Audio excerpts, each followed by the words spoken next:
মোহাম্মদ ইউনূস একজন নোবেলজয়ী, বর্তমানে দেশের প্রধান উপদেষ্টা। তার পরিচিতি ও গ্রহণযোগ্যতা বিশ্বব্যাপী। শুধু রাজনীতি কিংবা অর্থনীতি নয়, ক্রীড়াঙ্গনেও এই নোবেল বিজেতার গুরুত্ব অপরিসীম।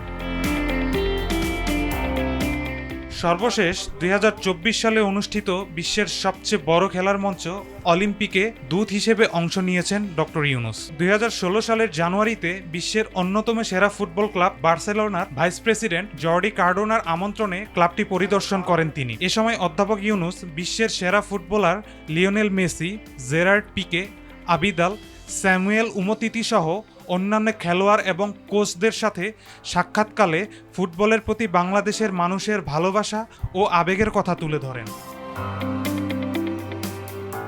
ফুটবলে বাংলাদেশের ভক্ত আছে প্রচুর, কিন্তু মাঠে নেই দেশের প্রতিনিধিত্ব। অলিম্পিক গেমসেও বাংলাদেশের নেই তেমন কোনো সাফল্য। শুধু আমন্ত্রিত অতিথি হিসেবেই নয়, খেলার মাঠেও প্রতিনিধিত্ব দেখতে চায় বাংলাদেশের খেলাভক্ত মানুষ। শুধু ক্রিকেটে বাংলাদেশের সুনাম বয়ে আনলেও ফুটবল, হকি কিংবা অন্যান্য অনেক খেলায় আমরা এখনও অনেক পিছিয়ে। তাই ডক্টর ইউনূসের পরিচিতি ব্যবহার করে ফুটবল সহ অন্যান্য খেলাধুলায় বিশ্ব দরবারে দেশবাসীর দক্ষতা তুলে দেখানো উচিত বলে মনে করেন ক্রীড়া বিশ্লেষকরা। দেশের প্রধান উপদেষ্টা যেহেতু বিশ্বনন্দিত, তার এই পরিচিতি কাজে লাগিয়ে ক্রীড়াঙ্গনকে এক ধাপ এগিয়ে নেওয়ার আহ্বান ক্রীড়া সংশ্লিষ্টদের। মাহিদুর রহমান প্লাবন, ভোরের পাতা।